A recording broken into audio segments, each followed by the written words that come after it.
Déjà, première chose, beaucoup de gens confondent ce qui est à la mode avec ce qui fonctionne. C'est pas la même chose. Tu peux avoir des choses à la mode qui marchent pas, des choses à la mode qui fonctionnent. C'est pas relié en fait. Bah, si demain je dois rendre ce talent, ce truc qui fait que je suis unique pour une somme d'argent, est-ce qu'on le ferait ? Probablement pas. C'est ça qui fait que j'ai ma valeur, j'ai mon estime, etc.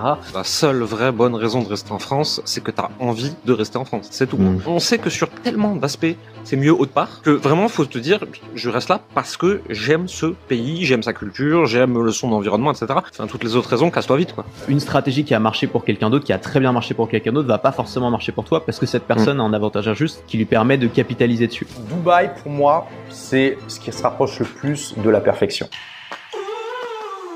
Salut, c'est Antoine. À la fin de tous les épisodes, chaque invité partage un coup de cœur. Ça peut être un livre, un outil, un créateur ou n'importe quoi qui les a touchés. J'ai réalisé que tous ces coups de cœur représentaient une vraie mine d'or. Alors je t'ai préparé une fiche qui les rassemble tous, classés par épisode, avec un lien vers chacun d'entre eux. Cette fiche, tu peux la télécharger gratuitement en cliquant sur le premier lien en description ou en te rendant sur yumpodcast.com. Je te laisse cliquer juste en dessous pour recevoir ta fiche et je te souhaite une excellente écoute. Bienvenue dans Yum. Aujourd'hui, je reçois 3 invités de marque. On a Félix, comme d'habitude, qui est le cofondateur avec moi de La Forge, une boîte qui libère les créateurs des tâches administratives. On a Olivier Roland, que vous connaissez parce qu'il est là depuis longtemps, comme moi, mais encore plus longtemps que moi. Je crois que tu t'es lancé en 2010, quelque chose comme ça, même peut-être avant. Ça dépend comment tu comptes, mais 2007. 2007, waouh. Oh là là. J'ai été voir 2200 vidéos YouTube, t'as pas chômé. T'as le bouquin Tout le monde n'a pas eu la chance de rater ses études, qui est un best-seller, et puis t'as la fameuse formation Blogueur Pro, que tu mets à jour chaque année et qui a aidé pas mal de gens, je pense, à se lancer dans ce domaine-là. Et puis on a Jérémy Coleman, qui accompagne les coachs. Ses clients ont généré plus de 15 millions de ventes. Il a toujours des réflexions intéressantes, c'est pour ça qu'il est là. Salut Jérémy, salut Olivier, Hello. Est-ce que vous allez bien? Ça va super, moi, écoute. Et Félix? Pareil. Tu m'as pas demandé, mais ça va. Parce que Félix, tu es là, tu fais partie de l'émission. Alors, aujourd'hui, on va parler de plein de trucs. J'ai plein de questions à vous poser. On va parler de YouTube, on va parler de vos systèmes de vente, on va parler de voyage, de Dubaï. Ça va être super intéressant. Et je voulais commencer par une question, parce que voilà, j'ai entendu ça dans une interview d'Ali Abdal il y a pas longtemps et ça m'a vraiment fait réfléchir. C'est quoi, selon vous, votre avantage injuste par rapport aux autres? Qu'est-ce qui fait que vous êtes là et que ça marche pour vous aujourd'hui, que vous avez que les autres n'ont pas? Est-ce que vous avez réfléchi à cette question? C'est intéressant. J'ai plusieurs axes de réponse, ouais. On me demande souvent quels sont les secrets, tu vois, entre guillemets, de ma longévité. Et je pense que c'est lié à ça. Vas-y. Écoute, pour moi, il y a 2 axes majeurs. Le premier, c'est le contenu gratuit. Bon, c'est ma spécialité finalement, Blogueur Pro. C'est une formation sur comment tu utilises le contenu gratuit pour fédérer une tribu de fans, de prospects, de clients. Vraiment, ce que la plupart des gens comprennent pas, je pense, c'est à quel point quand tu sais bien faire du contenu gratuit, ça te crée en fait une armée de clones de toi qui travaillent pour toi 24 heures sur 24, 7 jours sur 7 pendant des années gratuitement. Tu t'as mentionné que j'ai 2200 vidéos sur ma chaîne. Je vois chacune de ces vidéos comme un clone de moi-même qui travaille pour moi gratuitement, tu vois. Et ça pendant des années. Je veux dire, il y a des vidéos que j'ai créées il y a 10 ans et qui encore aujourd'hui sont vues. Elles ont peut-être pas 10 000 vues par mois, tu vois, mais ça s'additionne quand même 2200 vidéos qui travaillent pour toi. Et c'est la même chose pour les articles. C'est d'ailleurs beaucoup plus efficace sur les articles. Là, j'aime bien montrer dans mes lancements et dans mes webinars. Je montre le top 10 des articles de mon blog Des livres pour changer de vie, qui est mon blog le plus populaire, qui reçoit entre 80 000 et 100 000 visites par mois. Le top 10 des articles, et la moitié ont été écrits il y a plus de 5 ans. J'imagine que tu retrouves une sorte de loi de Pareto, une petite quantité d'articles que tu as écrits te rapporte le plus gros de ton trafic et tes inscrits aujourd'hui. Absolument, oui. Ça fait un moment que j'ai pas fait l'analyse, mais on n'est pas loin du 80-20 souvent. Donc ça, c'est un facteur, mais on va dire, c'est pas la racine profonde des secrets de ma longévité. Vraiment, ce qui je pense vraiment me distingue de pas mal de mes collègues, c'est que j'essaie de raisonner à partir de principes premiers. Donc je te donne un exemple simple. il y a eu une période entre 2016 et 2020 à peu près où vraiment il y a beaucoup d'infopreneurs qui disaient que le blogging c'était obsolète. Parce que voilà, les médias sociaux c'était vraiment beaucoup développé. Il y avait plein d'alternatives et notamment la publicité par rapport au blog. Et à chaque fois qu'on me disait ça, je disais mais ok, mais au-delà de l'effet de mode, moi je veux bien que les blogs soient moins à la mode, ça je conteste pas. Mais qu'est-ce qui te fait dire que c'est obsolète? En fait, quand tu laissais les gens expliquer pourquoi, tu voyais que ça s'appuyait pas sur un raisonnement qui était basé sur des principes premiers, mais justement sur un effet de mode. Déjà, première chose, beaucoup de gens confondent ce qui est à la mode avec ce qui fonctionne. C'est pas la même chose. Tu peux avoir des choses à la mode qui marchent pas, des choses à la mode qui fonctionnent. C'est pas relié en fait. Et donc, principe premier, c'est toujours de regarder concrètement pourquoi une stratégie fonctionne. Et le blogging, pour moi, ça a toujours été pertinent. Ça l'était pendant cette période où les gens disaient que c'est obsolète. Ça l'est encore aujourd'hui, encore plus. Pour ces raisons-là, tout ce que j'aime te dire, c'est-à-dire que quand tu sais bien le faire, tu crées du contenu sans date d'expiration, tu peux vraiment créer une armée de clones qui travaillent pour toi pendant des années. Et c'est une clé fondamentale pour avoir un business au service de ta vie. Donc, essaie, tu vois, de dépasser un petit peu les biais psychologiques. Un biais psychologique humain classique, c'est de toujours courir après le dernier objet brillant, justement de regarder quelles sont les grandes tendances et d'essayer de te focaliser dessus tout le temps. Et c'est pas forcément mal de se focaliser sur les tendances, mais pas souvent, on en oublie justement les principes, les fondamentaux, et ça peut nous faire courir dans la roue comme un hamster, tu vois. Donc voilà. Je peux creuser ça si tu veux, mais en gros c'est ça. J'ai l'impression, et je sais pas ce que vous en penserez, ça m'intéresserait d'avoir votre avis justement. J'ai l'impression que justement quand un truc passe de mode, ça marche d'autant mieux parce que t'as tous les surfeurs de vagues, les chasseurs d'opportunités qui partent faire quelque chose d'autre, et t'as ceux qui restent concentrés sur leurs fondamentaux, qui ont choisi une façon de faire par conviction, qui peuvent la travailler de plus en plus. Donc il y a moins de chasseurs d'opportunités sur le marché. Donc en fait t'as les gens avec des vraies convictions qui restent, et ta méthode du coup elle va marcher encore mieux qu'avant en fait. Je pense qu'il y a des situations où effectivement c'est le cas. Tout à fait, quand t'as moins de concurrence et d'opportunistes, on va dire, c'est vrai. Si on peut parler des blogs un petit peu avant de continuer le tour de table là. Mais pour moi le problème avec les blogs, c'est pas que c'est passé de mode. Bien sûr que c'est passé de mode et il y a plein de choses qui ont été à un moment, ça a été le truc du moment et c'est passé de mode. Le truc avec les blogs, c'est que c'est plus culturellement, c'est plus quelque chose qui a le même impact qu'avant. C'est-à-dire qu'avant, les créateurs de contenu, les gens qui avaient des idées, les artistes, les auteurs, ils avaient un blog pour communiquer. Et aujourd'hui, tous ces gens-là, ils continuent à communiquer avec leur audience, mais via les plateformes, que ce soit YouTube, Instagram, les réseaux sociaux, etc. Et donc, le blog est toujours là, mais c'est vraiment devenu une plateforme de SEO, tu vois. C'est devenu la plateforme de Google où je vais faire des articles qui vont se référencer sur tel mot-clé, ça va faire venir des gens, ça va faire venir le trafic, etc.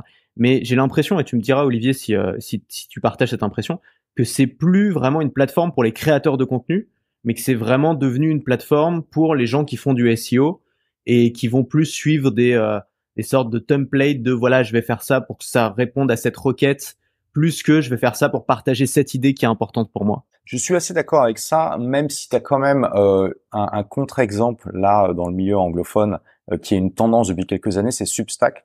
Je sais pas si tu as suivi un petit peu. J'allais le citer. Ouais, tu vois un exemple d'une nouvelle tendance parce que ça fait je sais pas depuis 2021 que Substack a le vent en poupe, où c'est littéralement une plateforme de blog où là t'as énormément d'influenceurs, mais alors c'est pas des influenceurs TikTok, c'est plutôt des influenceurs intellectuels qui vont justement partager leurs idées en premier de format écrit plutôt que par vidéo, audio, etc. Et c'est des gens qui avant Substack, il y a beaucoup de journalistes qui écrivaient dans des journaux, des magazines classiques, et qui en fait découvrent l'indépendance et le fait de pouvoir être financés directement par leur audience via cette plateforme. T'as aussi des gens qui n'avaient pas d'influence ou qui avaient des blogs classiques. Mais on va dire que là, ça touche probablement plus une cible qui respecte l'écrit comme format plus que d'autres formats et il y a pas beaucoup d'infopreneurs sur cette plateforme. Mais il y a quand même, je challenge un peu toi ta définition parce qu'il y a quand même, c'est des influenceurs plutôt intellectuels, mais tu vois quand même une sorte de contre-tendance là-dedans. Mais de manière générale, je suis quand même assez d'accord avec ce que tu dis. Après, dans mon propre parcours, moi personnellement, ça fait plus de 10 ans, non, ça fait pas plus de 10 ans, ça fait 10 ans à peu près que j'ai pas écrit un vrai article de blog. Tu vois? Donc, l'essentiel de mon contenu que je crée de manière originale, c'est sous format vidéo. Ouais. Pourquoi? Parce que j'ai la flemme. D'accord. Et t'as la flemme de quoi, en fait? T'as la flemme d'optimiser un article pour le référencement, parce que c'est ça aujourd'hui le blogging, ou t'as la flemme d'écrire? Oh non, non, en fait, non. J'ai la flemme d'écrire. J'ai la flemme d'écrire pour des blogs. Parce que j'ai quand même passé 4 ans à écrire. Tout le monde n'a pas eu la chance de rater ses études. Donc c'était aussi ça. Hein. C'est-à-dire, j'ai décidé de me focaliser sur ce livre. Là, j'en ai écrit un autre. Je suis en train d'écrire un autre livre qui va être aussi gros que le premier probablement. Et en fait, bon, moi déjà, faut pas me regarder comme le modèle de quelqu'un qui va t'aider à optimiser à fond l'argent que tu vas gagner. Moi, je veux optimiser ma qualité de vie et il y a des tas de choses que je vais faire qui font pas sens du point de vue d'un entrepreneur qui est ultra ambitieux, qui va absolument créer un empire. Mais à partir de 2013, je me suis dit, j'ai commencé à déléguer en fait la partie rédaction à des rédacteurs qui travaillent dans mon équipe. Et puis on a aussi ouvert les blogs pas mal aux articles invités. Et je me suis focalisé sur la vidéo parce que pour moi, c'était plus facile et plus fun d'en faire. Et c'est à partir de 2014 que ma chaîne a commencé à décoller, quand j'ai commencé à faire une vidéo par jour alors que j'étais aux Philippines. Voilà, j'étais aux Philippines, tu vois. Donc pendant 60 jours, 2 mois à l'autre bout du monde, j'avais pas trop envie de bosser quand j'étais là-bas, j'avais plutôt envie de profiter. Et pour moi, faire une vidéo, c'était simple parce que c'était une sorte de jeu vidéo en fait. L'idée c'était, ok, j'ai 5 minutes par jour ou 10 minutes, allez, pour faire une vidéo. Et l'idée c'était vraiment de faire du one take. Aucun montage, pas de fioriture, j'appuie sur rec, je fais ma vidéo et tant pis si je me trompe, tant pis si je bafouille, c'est comme quand t'es sur scène quoi. Hein. Et puis voilà. Donc c'est plus parce que j'ai la flemme, mais si j'avais pas la flemme, tu vois, je continuerais à écrire des articles en mode, je pourrais me dire par exemple, ok, une fois par mois ou une fois par trimestre, j'essaie d'écrire vraiment un article qui en jette. Tu vois, ce que j'appelle les articles piliers où tu mets ton âme, tu mets ton cœur et tu fais beaucoup de recherches pour en faire une sorte de référence. Et je pense que encore aujourd'hui, ça marche. Mais je pense aussi qu'il y a ça. Il y a non seulement il y a un effet de mode qui a déporté la création de manière générale sur plutôt les vidéos, mais de manière générale, c'est aussi plus simple pour pas mal de gens de faire des vidéos plutôt que d'écrire. Et il y a cet effet-là aussi. Et les gens lisent moins aussi. Les gens lisent moins, même moi qui consomme encore beaucoup de contenu et qui lis toujours des livres, je lis plus de longs articles de blog sur internet. Je le scanne rapidement et tu vois. Et je pense que je suis pas le seul. Écoute, ouais, moi j'adore lire, donc je lis toujours énormément. Quand tu regardes le temps moyen que les gens passent sur mon blog des livres pour changer de vie il y a 10 ans par rapport à aujourd'hui, c'est clair que tu vois une différence. Les gens passent moins de temps sur les blogs aujourd'hui. Par contre, le taux de transformation, c'est-à-dire le pourcentage de gens qui s'inscrivent à la mailing list à partir du blog reste à peu près pareil. Donc ça dépend de quel point de vue que tu adoptes. Je pense que tu as raison sur l'influence. C'est le blog, le format écrit est moins puissant sur plusieurs aspects. Par contre, c'est ce que je dis toujours, tu vois, ton site web, c'est le seul endroit du web qui t'appartient et c'est le seul endroit du web où tu auras, c'est l'endroit du web où tu auras le meilleur taux de conversion entre le nombre de visites et le nombre de gens qui s'inscrivent à ta mailing list. Est-ce que ce qu'on dit, les gens lisent moins et après les data globales mondiales, je les connais pas, tu vois, mais est-ce qu'il y a pas aussi les créateurs font du contenu qui donne moins envie aux gens de lire? Parce que je vois les créateurs que je suis, imaginons sur Substack, tu vois, ils font quand même des trucs assez longs, etc. J'aime bien les lire. Je suis abonné à plusieurs newsletters où c'est des vrais articles travaillés, expliqués, intéressants, où t'apprends des choses. T'as Stan Leloup qui était avec nous la dernière fois, il fait encore quand même son mix du lundi où il fouille des choses, etc. Et là-dessus, je passe toujours autant de temps. Maintenant, effectivement, quand tu vois qu'un article de blog c'est orienté SEO et qu'en fait, si tu connais un minimum le sujet, tu t'emmerdes. Que la plupart des newsletters, c'est 100% de la vente, il y a même pas un minimum d'entertainment. Et est-ce que c'est pas aussi ça qui fait que les gens lisent moins? Parce qu'en fait, nous, de notre côté, on crée moins de trucs qui te donnent envie d'être lus, quoi. Je pense que les créateurs s'adaptent à l'audience globalement. Possible. Et que je pense que dans l'œuf ou la poule, c'est l'audience qui est là en premier.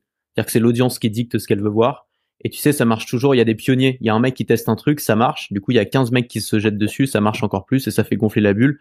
Mais généralement, ça fonctionne comme un peu comme l'évolution, tu vois.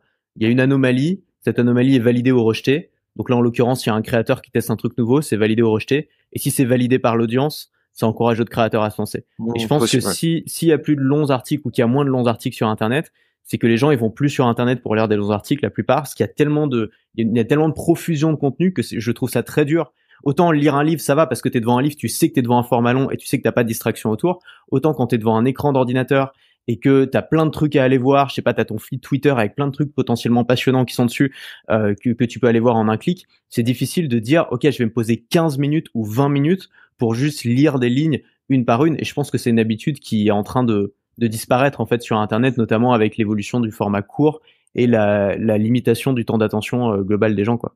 Faudrait regarder les datas, mais quand même, Substack, c'est un contre-exemple à ce que tu dis, parce que ça pourrait pas avoir le vent en poupe si les gens lisaient vraiment moins, tu vois. Mais donc, c'est une micro-niche, hein, Substack. C'est-à-dire que ça le vend en poupe dans des milieux intellectuels, Internet, qui sont quand même très restreints. En France, mais c'est pas gros. gros. TikTok, oui. Non, mais en anglais, c'est quand même. Ouais. C'est tout petit. Même aux US, c'est tout petit, hein. Je suis pas d'accord avec ça. Moi, j'ai l'impression que ça remplace le journalisme, hein, honnêtement. C'est quand même assez une tendance de fond en anglais. Mais il faut regarder les données. Enfin, en France, à mon avis, tu fais un sondage. Là, on fait un sondage. Bon, auprès de mon audience, en France, oui, ils seront plus au courant. Mais tu fais un sondage global en France qui connaît Substack. À mon avis, il y a moins d'1% des gens qui répondent oui. Hein. Probablement. Je suis d'accord avec toi. En anglais, ça serait intéressant, tu vois. Mais les Français, de toute façon, ont 3 à 5 ans de retard, comme d'hab. Exactement. Bon, et au-delà de ça, je pense que de toute façon, quand t'es infopreneur, c'est une erreur de se limiter à un seul format. Idéalement, tu dois faire texte, vidéo, audio, parce qu'il y a toujours une partie de ton audience qui va préférer un format plutôt que l'autre. Moi, tu vois, tu dis, j'arrive pas à me poser 15 minutes pour lire des lignes. Personnellement, moi, je sais pas, moi, tu vois, quand je mange, ça m'arrive de manger seul, tu vois. J'aime bien lire un article Substack ou un bouquin, et j'ai horreur de regarder une vidéo pendant que je mange, tu vois. Donc, et pareil, tu vois, quand t'es dans une file d'attente quelque part, moi, j'aime pas perdre du temps, donc je lis un petit truc. Par contre, je vais pas mettre une vidéo, tu vois, c'est pas pratique. Je pense qu'on fait le mauvais procès du blogging. Tu critiques un peu le côté SEO, Antoine, mais c'est incroyablement efficace. C'est incroyablement efficace. Moi, dans mes clients, j'ai des clients qui sont qui sont à la fois sur YouTube, Instagram, tous les formats, short, vidéo YouTube, les emails, blog, etc. Leur blog leur apporte énormément d'inscrits. Pourquoi en faire le procès? Parce qu'en fait, parce que le côté créateur que tu dis, Antoine, il va aller dans les emails. Et les emails, c'est la suite logique de ton blog, en fait. Les gens te découvrent par le SEO, etc. T'es bien référencé, les gens arrivent. Ça résout le problème de l'acquisition qui est des fois, c'est quand même le problème numéro 1 dans le business. Si t'as un blog qui est super bien référencé, et ensuite tu vas continuer cette relation-là par l'écrit dans les emails et avoir une connexion. Je suis d'accord avec toi, Félix. Pour moi, le risque maintenant, c'est ChatGPT et l'IA. Parce que le SEO, c'est vraiment le truc le plus facile à faire par une IA, tu vois. Non. Je sais pas, il y a quand même Google qui lutte assez activement pour mettre en place des moyens de détection, et ils vont mettre en place, à mon avis, dans les prochains mois, prochaines années, des mises à jour de leur algo qui va déclasser les contenus qui n'auront pas été écrits par un humain pour un humain. Mais pourquoi? Si l'IA peut faire de meilleurs contenus SEO qu'un humain, quel intérêt pour Google de déclasser? Pour faire chier un concurrent et pour que c'est toujours la même chose, c'est la guerre de l'attention, la guerre du contenu, la guerre du truc, etc. Là, pour l'instant, en tout cas, ils avaient l'air de dire que ça leur plaisait pas des masses, qu'il y ait des gens qui fassent des fermes de contenu avec ChatGPT, en tout cas, en termes de SEO.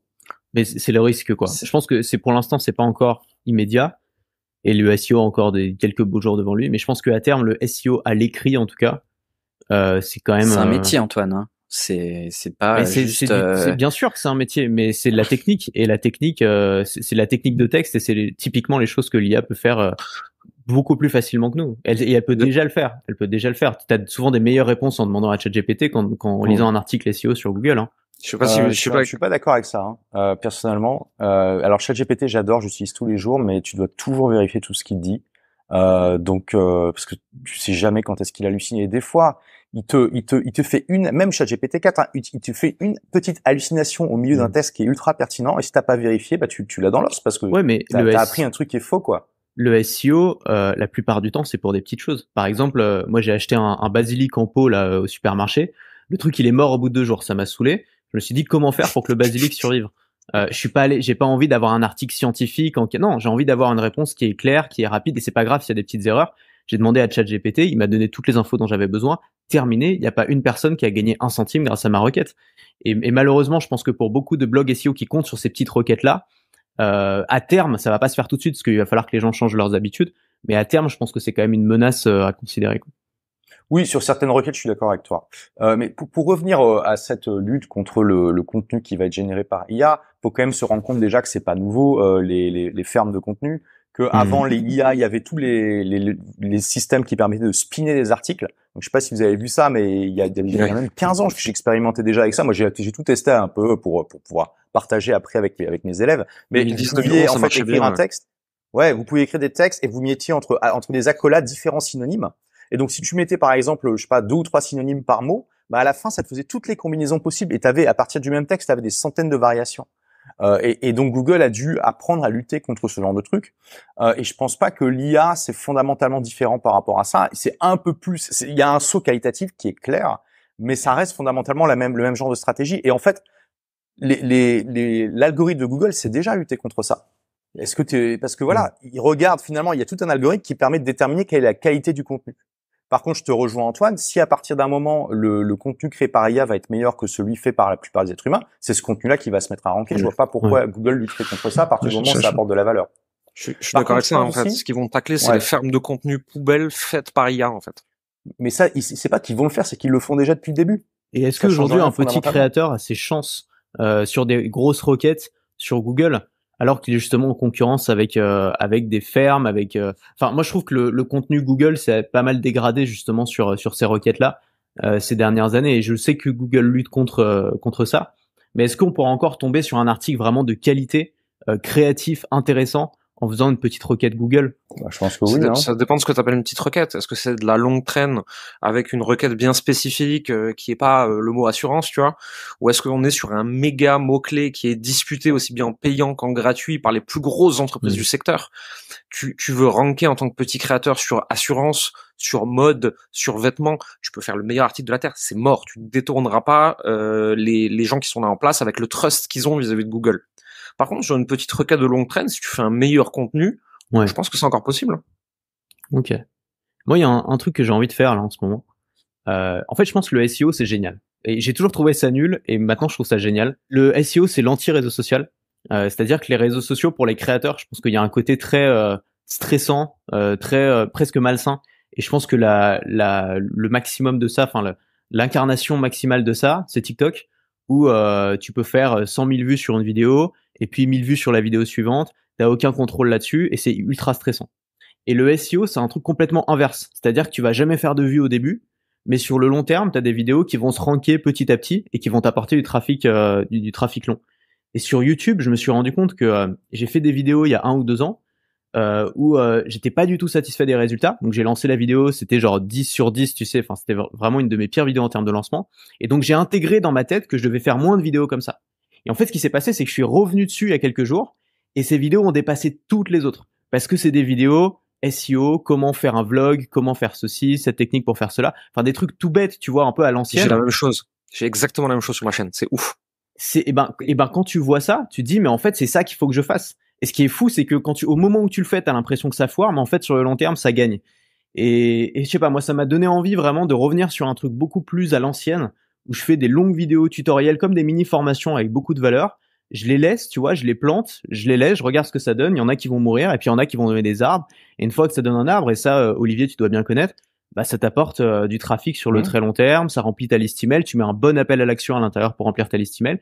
En fait, tu peux avoir un business qui se remplit tranquillement, sans être forcément sur le devant de la scène, sans être celui qui fait le plus de vues à ce moment-là ou dont tout le monde parle à ce moment-là, mais beaucoup plus sain mentalement parce que t'es pas toujours dans le rush de devoir sortir la prochaine vidéo, le prochain truc qui va marcher. Ouais, et tu vois, dans ce cas-là, c'est une erreur de se cantonner à la vidéo. Si tu obtiens du trafic SEO, alors faut voir si ça vient de YouTube ou de Google. Souvent, ça vient des deux, hein. Mais ça dépend. Si ça vient de Google, par exemple, faut aussi que tu écrives un article sur le même sujet. Félix, pour continuer le tour de table là qu'on a commencé il y a 20 minutes, Félix, c'est quoi ton avantage injuste par rapport aux autres, tu dirais? 2 choses. Premier, c'est, je pense, c'est au niveau relationnel, créer des relations harmonieuses. Donc moi, je suis quand même dans un business de service. Alors en tant que recrutement, management, mais aussi avec les clients, une compréhension de l'humain qui me permet d'installer un cadre de vraiment de confiance et dans lequel il n'y a pas de conflit. Et deuxième chose, le défi intellectuel de craquer des choses qui sont parfois un peu qui intéressent personne. Par exemple, bah là l'administratif, le juridique, etc. Et ce plaisir intellectuel d'aller chercher vraiment au fond des choses. Voilà, c'est ça qui m'a amené. Le goût du défi. J'ai un très bon exemple pour illustrer ça. Il y a quelques années, je me suis fait pirater ma carte bancaire et il y a 17 000 € qui sont partis pendant la nuit. Et la banque a pas voulu me rembourser. Et donc, normalement, ils sont censés le faire. Et donc, Félix m'a dit, viens, on les attaque, viens, on leur fait un procès, on va se chauffer et tout. Il était motivé pour ça, quoi. Il avait envie de faire ses armes là-dessus. Et moi, j'ai dit, attends, t'es sûr? C'est quand même mon nom, mon business qui est en jeu potentiellement, etc. On l'a fait. On a gagné le procès. Ils nous ont remboursé l'argent. Et Félix, plus les frais d'avocat. Ouais. Plus les frais d'avocat. T'as acquis de l'XP grâce à ça. Et en fait, c'est un truc que moi, j'aurais jamais fait parce que moi, j'aurais vu toute la galère que ça allait être, tout le temps perdu, etc. Mais toi, tu t'es dit, j'ai envie de me lancer ce défi, j'ai envie d'apprendre. Et ça, c'est un truc que t'as qui. Je vais donner un autre exemple, vraiment pour te montrer le côté un peu nazi, tu vois. J'ai le contrôle fiscal en Roumanie et on n'était pas d'accord sur 30 euros, tu vois. Sur 30 euros, voilà, il disait que le numéro de TVA intracommunautaire était pas valide, etc. Je leur ai montré des preuves qu'il était valide, etc. J'ai dit non, on refuse le compte rendu du contrôle fiscal. S'il faut, on ira au tribunal pour 30 euros, on ira, tu vois. Et quand t'arrives avec ce truc-là, tu vois, ils étaient complètement déboussolés. Ils pensaient que on allait accepter 30 euros, c'est 30 euros, juste pour le plaisir d'avoir mis une petite case comme quoi on a récupéré un peu d'argent, tu vois. Non, je dis non, on n'ira pas, tu vois.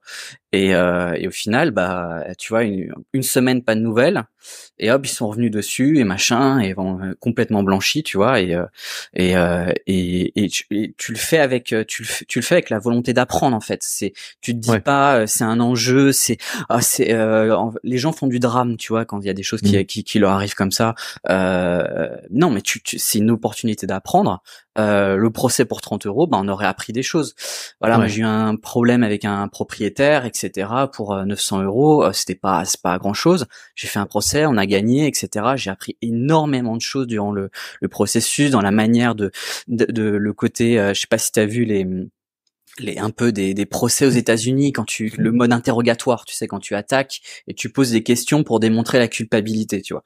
Et bah ça, si j'avais pas été dans ce processus-là pour des sommes qui tu vois, c'est pas des enjeux, bah j'aurais pas appris tout ça. Et demain, si on a un enjeu un peu plus gros, des centaines de milliers d'euros, quelque chose comme ça, je me sentirais beaucoup plus préparé avec toute cette expérience. Ouais, super. C'est marrant, j'ai eu la même démarche que toi sur le juridique, c'est-à-dire que j'ai porté plainte contre des haters, contre des concurrents qui me dénigraient et tout ça, mais avant tout parce que je me suis dit c'est une bonne compétence à avoir et ça peut servir un jour. Et ça m'a bien servi. Et c'est très bien parce que ça envoie un message aussi marketing, tu vois, aux gens qui est je suis sympa, mais faut pas venir m'emmerder, faut pas me prendre pour une cible en fait. Faut pas me penser que je vais être une victime. Et je pense que c'est une très bonne approche. Ça nous est arrivé aussi de le faire. Et en termes de contrôle fiscal, on en a eu un aussi. Et Félix est allé réclamer les 8 000 euros de TVA qu'il nous devait. J'étais bien content de les récupérer. Et je sais pas si moi j'aurais fait cet effort-là, notamment parce que c'est un domaine que je connais pas. Et c'est bien d'être entouré par des gens qui vont être capables de le faire, quoi. Ils ont rendu de l'argent, tu vois. Il n'y a plus de redressement, c'est le contraire. C'est super. Vive le contrôle fiscal. Jérémy, tu dirais que c'est quoi toi ton avantage injuste? Je me pose la question depuis tout à l'heure. Je me suis dit, cool, il parle, je vais pouvoir réfléchir un petit peu. Je sais pas si j'ai vraiment de gros avantages injustes. J'ai peut-être une chance en fait, si tu veux, c'est que j'ai ce qu'on va appeler un founder market fit. C'est-à-dire que j'ai des qualités personnelles qui en fait, pile dans le métier que je fais, dans l'industrie où je suis, sont des forces. Et qui n'importe où ailleurs auraient été des grosses faiblesses, tu vois. Par exemple, j'ai quand même tendance à avoir une très grande gueule et à dire un peu trop ce que je pense très directement.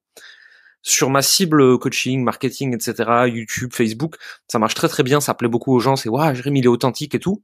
Tu peux être sûr que quand je faisais ça dans le passé, dans des boîtes plus corpo, ou si j'ai travaillé dans tout un tas d'autres secteurs, ça aurait été un enfer, parce que ça aurait fait qu'en fait, j'aurais été très très très mauvais dans tout ce que je faisais, parce que très inadapté dans mon comportement naturel à différents milieux. Et j'ai la chance, en fait, d'être, est-ce que c'est par hasard, par chance, est-ce que je l'ai fait exprès, j'en sais rien en vrai, hein, d'être vraiment pile là où il faut pour utiliser au mieux ma personnalité et pour maximiser ma personnalité dans la capacité à gagner de l'argent, à aider des gens et à développer un truc, en fait. Ouais. C'est super intéressant ce que tu dis et je pense que, en fait, je me reconnais aussi là-dedans. C'est-à-dire que je pourrais être très mauvais. Tu mets en tant que salarié dans une boîte, je pense que je suis très mauvais. Mais quand tu trouves, en fait, et c'est ça l'intérêt de connaître son avantage injuste, c'est que en fait, une stratégie qui a marché pour quelqu'un d'autre, qui a très bien marché pour quelqu'un d'autre, va pas forcément marcher pour toi parce que cette personne a un avantage injuste qui lui permet de capitaliser dessus. Et toi, tu vois, tu peux construire ton activité autour de cet avantage-là et tu auras moins d'efforts à faire pour plus de résultats. Et moi, j'ai réfléchi justement à cette question par rapport à moi et je me suis dit, mon avantage injuste, c'est pas d'être le meilleur créateur de contenu, c'est pas d'être celui qui fait le plus de vues, clairement, tu vois, il y a d'autres gens, y compris dans la thématique, qui font plus de vues que moi. Et je me dis, il faut pas que je commence à me comparer à ça, tu vois. Parce que c'est un truc dans lequel je pourrais jamais être gagnant, je pourrais jamais être numéro 1 parce que j'ai pas d'avantage injuste là-dedans. Et j'ai réfléchi, je me suis dit qu'en fait, mon avantage injuste, c'était la vente. C'est que je suis bon pour faire des pages de vente, je suis bon pour faire des emails de vente, j'ai toujours fait ça bien. Et c'est un truc, c'est ce qui, moi, me permet de faire beaucoup d'argent sans avoir besoin d'avoir une grosse audience. Et alors qu'à côté, tu as des créateurs qui sont très très bons pour avoir une audience, mais qui derrière savent pas vendre ou ont pas envie de le faire. Et moi, je sais pas, ça m'a rassuré en fait de réaliser ça. Je me suis dit, il y a quand même un domaine dans lequel j'ai un truc sur lequel je peux capitaliser. Et une fois que tu sais ça, tu peux vraiment l'utiliser en disant, il faut que ça reste au cœur en fait de mon système. Il faut pas que j'essaye de m'en éloigner, il faut pas que j'essaye de faire autre chose parce que c'est ça en fait qui m'a permis d'en arriver là où je suis aujourd'hui. Un autre avantage que tu as d'injuste, Antoine, c'est ton positionnement sur le thème de la confession, tu vois. C'est un peu ton positionnement, ta chaîne, c'est un peu les confessions d'un créateur, tu vois. Et il y a ce côté où en fait ça pique la curiosité des gens. Et cette façon que tu as de faire du contenu sous le thème de la confession, je pense ça attire. C'est vrai que t'es un des rares, Antoine, j'ai l'impression, qui produit encore beaucoup de contenu et qui dit bah écoutez, j'ai fait ça, voici comment ça a marché, voici pourquoi je l'ai fait, voici les chiffres, voici la méthode, voici ce qui marche, voici ce qui marche pas. Et si vous voulez vraiment aller plus loin et voir comment le faire, je vais sûrement faire une formation dessus. Mais dans tous les cas, je vous dis tout ce que j'ai fait et ce qui a marché, pas marché et pourquoi. Il y a assez peu de gens qui le font encore ça. C'est vrai que la plupart de mes formations qui ont marché étaient basées sur un truc que j'ai fait publiquement et dont j'ai partagé les résultats. Mais moi, c'est un truc que je fais instinctivement. Mais après, il y a un corollaire à ça, il y a un côté négatif à ça.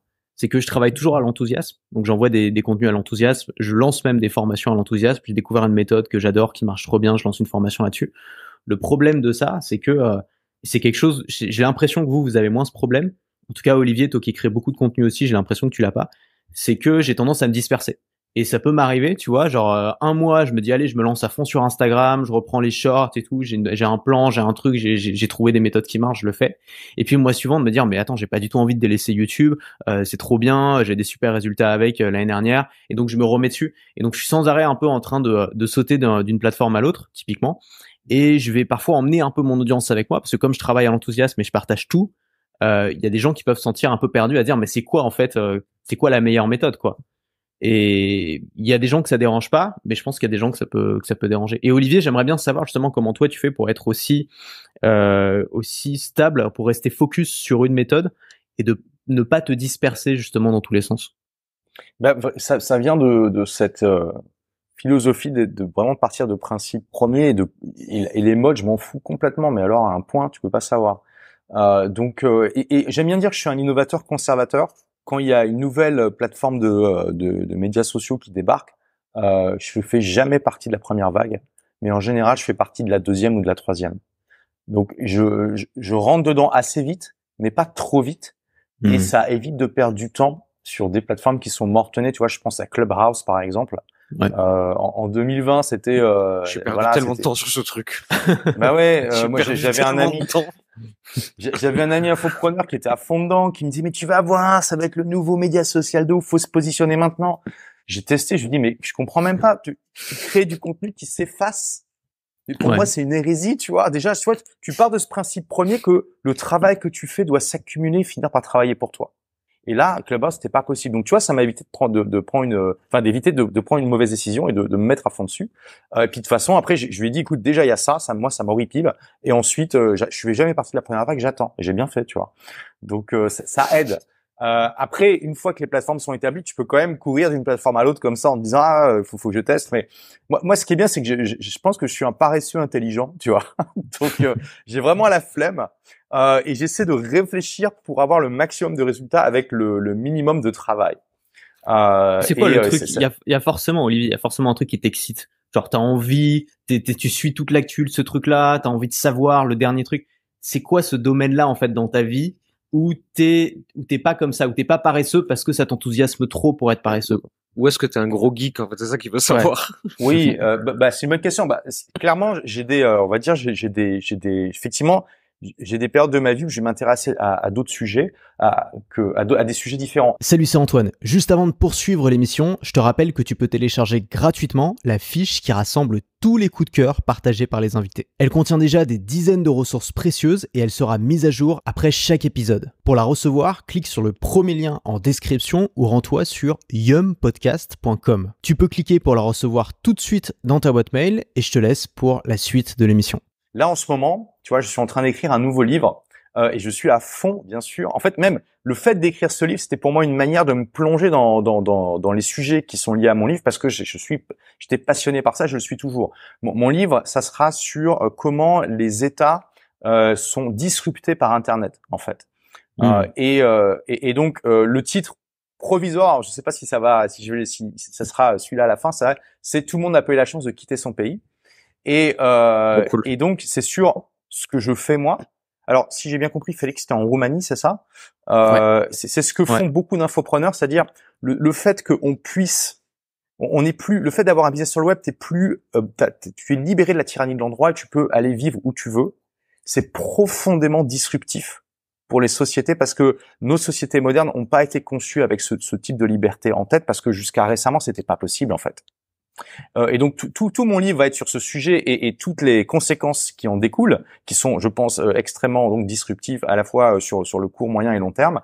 Et clairement, voilà, je suis un gros geek de ça et j'étais en fait déjà tellement passionné par ça, je me suis dit à un moment, ok, je vais écrire un livre parce que je sais que quand je vais faire ça, c'est comme une thèse en fait pour moi, pas pour tout le monde. Et quand j'écris un livre, je fais énormément de recherches, je me mets à fond dedans pendant des années en fait, hein, et ça me permet de devenir un expert du sujet en fait. Je sais pas si ça répond à la question, mais du coup c'est ma manière d'être geek, c'est-à-dire que parfois j'essaie de transcender ça et de focaliser ça en quelque chose de productif qui est d'écrire un livre sur le sujet.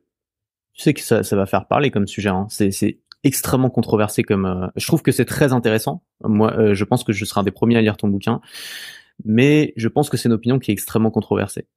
Enfin, c'est pas vraiment une opinion, mais c'est une vision qui est extrêmement controversée et qui va faire parler en tout cas. En fait, c'est une sorte de, ce que tu vois, c'est une sorte de clientélisme ou de capitalisme à l'échelle des États. C'est-à-dire qu'un État, c'est comme une entreprise, elle doit faire venir des clients. Et en fait, les nouveaux clients, c'est les gens qui sont location independent et qui peuvent passer d'un État à l'autre en fonction des règles, de la fiscalité, du style de vie, etc. Et donc, les États, en fait, vont être en compétition les uns avec les autres pour faire venir cette nouvelle population riche qui peut venir dépenser de l'argent et faire la promotion de ce pays. C'est un peu ça, non? Alors, je parle de ça effectivement dans mon livre. Alors, c'est pas forcément riche, c'est mobile. La richesse est corrélée avec la mobilité, mais elle n'est pas indispensable pour être mobile. Ouais. Aujourd'hui, surtout avec le télétravail, il y a de plus en plus de gens qui sont mobiles et qui sont pas forcément riches. Après, ça dépend comment tu définis. Si tu vas dans un pays qui est moins développé, genre je sais pas moi, le Maroc, tu vas être riche par rapport à 90% des gens. Donc bon, ça dépend comment tu définis. Mais c'est pas forcément riche dans le sens où on l'entend en Occident. Aujourd'hui, quelqu'un de la classe moyenne, clairement, s'il négocie bien son truc de télétravail, il a cette mobilité. Peut-être pas, il peut peut-être pas aller au Japon parce que le décalage horaire c'est trop énorme. Mais on va dire que si il se limite à plus ou moins 3 heures de décalage par rapport à la France, il a l'accès à toute l'Europe, toute l'Afrique, une partie du Moyen-Orient et c'est déjà des plus de 100 juridictions, tu vois. Donc c'est un truc de fou. Et effectivement, pour ces gens qui vont être mobiles, il y a une telle inversion du rapport de force entre les États et ces individus-là, que effectivement, c'est une des thèses de mon livre. Je pense qu'on va en arriver à ça, où on va vers un marché des juridictions qui se battent pour attirer les gens mobiles comme ça. Et je fais l'analogie, tu vois, avec les supermarchés dans les pays communistes. Il y a 2 anecdotes assez rigolotes avec Mikhail Gorbatchev et puis Boris Eltsine. Ils ont tous les deux visité un supermarché. Alors Gorbatchev c'était au début des années 80 et Boris Eltsine c'était genre en 89, 90. C'était l'un au Canada, l'autre aux États-Unis. Et à chaque fois ils ont halluciné. On a des photos d'eux en train d'halluciner dans un supermarché parce qu'ils comprenaient pas comment il pouvait y avoir une telle diversité de produits. Tu vois, il y a le proverbe assez rigolo qui dit le communisme c'est t'attends en rangée pour aller chercher ton pain et le capitalisme, c'est le pain à temps en rangée pour toi, tu vois. Et donc ils hallucinaient. Il y a même Boris Eltsine qui a dit à ses aides à ce moment-là, il faut absolument pas que nos citoyens se rendent compte de ce qu'il y a dans un supermarché capitaliste parce qu'on aura une révolution, tu vois. Et quand bien sûr. le communisme s'est effondré et que les anciens communistes ont eu accès à des supermarchés capitalistes, ils ont halluciné, tu vois. Et je pense que les gens qui vont avoir cette mobilité, qui vont comprendre qu'ils sont plus des clients captifs, qui sont dans un monopole de gouvernance, mais qu'au contraire, ils ont accès à un marché de juridiction qui se battent entre elles pour leur offrir le meilleur qualité-prix, ils vont avoir exactement le même type de réaction.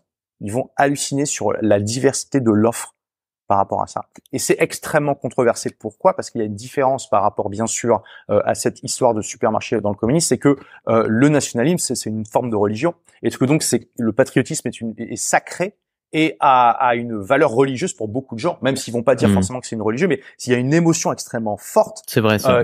Et quelqu'un de profondément patriote et nationaliste, juste entendre ça, pour lui, c'est une hérésie, en fait. Il va avoir le même type de réaction que un catholique au début du protestantisme qui entend un protestant disrupter tout ce en quoi il croit, tu vois.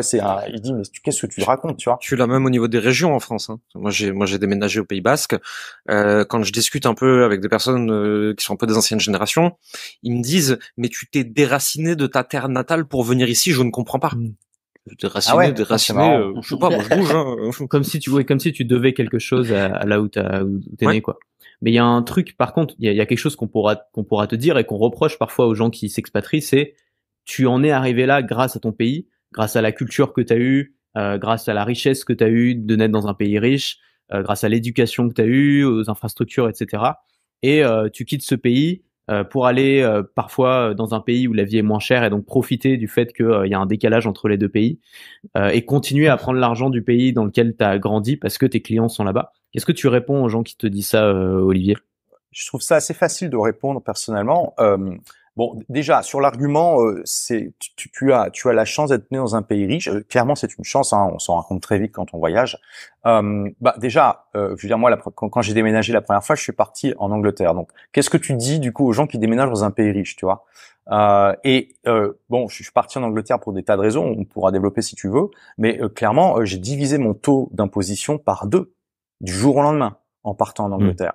Donc déjà, c'est une forme de réponse dans le sens où moi déjà je peux dire, écoute, la France tous les ans depuis les années 60, c'est-à-dire depuis que ça a été mesuré, que ça a commencé à être mesuré, fait partie du top 3 des pays les plus taxés du monde tous les ans. C'est quand tu regardes l'indicateur du poids des impôts par rapport au PIB, ok, qui est un indicateur qui est pas parfait mais qui a le mérite d'exister. Et du coup, tu lances une fléchette sur la carte. À part si ça tombe dans l'eau, t'es quasiment sûr de tomber sur un pays moins taxé que la France. Donc, je veux dire, si tu vas en Angleterre, en Allemagne, en Belgique, au Portugal, tu vas être moins taxé qu'en France. Donc, est-ce que si j'étais né au Portugal, en Angleterre, en Allemagne, etc., j'aurais moins de chances que si j'étais né en France? Franchement, probablement pas. D'accord? Il y a certains trucs qui sont mieux, d'autres qui sont moins bien, mais on peut dire que grosso modo, ça reste des pays riches, développés, et qu'on avait le même type d'opportunités. Et pourtant, t'as moins d'imposition. Donc, on va dire qu'il y a quand même tout de suite, on voit qu'il y a un rapport qualité-prix qui est différent. Et ça ouvre déjà un peu les horizons intellectuels, ça ouvre les chakras, et on peut essayer déjà de parler de manière un peu plus objective sur ces choses-là, tu vois. Ensuite, sur le fait de partir dans des pays moins développés, je sais pas, admettons, je dis n'importe quoi, tu pars au Maroc, tu vois. Ok, bon, tu peux dire, t'as profité de l'éducation d'un pays développé et des opportunités pour avoir le business que tu as aujourd'hui, tu pars dans un pays moins développé. D'accord, ok, on peut voir ça comme une forme, je sais pas, d'exploitation, de parasitisme, mais on peut aussi voir ça au contraire, comme quelqu'un qui va dans un pays qui a plus besoin de ton argent que le pays d'où tu viens. Donc, est-ce que ça se compense pas, tu vois? Est-ce que vraiment il y a une histoire de bien ou de mal là-dedans? Est-ce qu'au final c'est pas surtout du bullshit qu'on se raconte parce que on a une croyance qui est émotionnelle et on essaie de trouver des raisons, tu vois. Bon, honnêtement, je trouve que c'est pas des arguments qui vont très très loin quand on y réfléchit et qu'il y a pas mal de réponses à apporter à ça en fait. Moi, je pense en vrai que la seule vraie bonne raison de rester en France, c'est que t'as envie de rester en France, c'est tout. Mais tout le reste, on sait que sur tellement d'aspects, c'est mieux autre part. Que vraiment, faut te dire, je reste là parce que j'aime ce pays, j'aime sa culture, j'aime son environnement, etc. Enfin, toutes les autres raisons, casse-toi vite, quoi.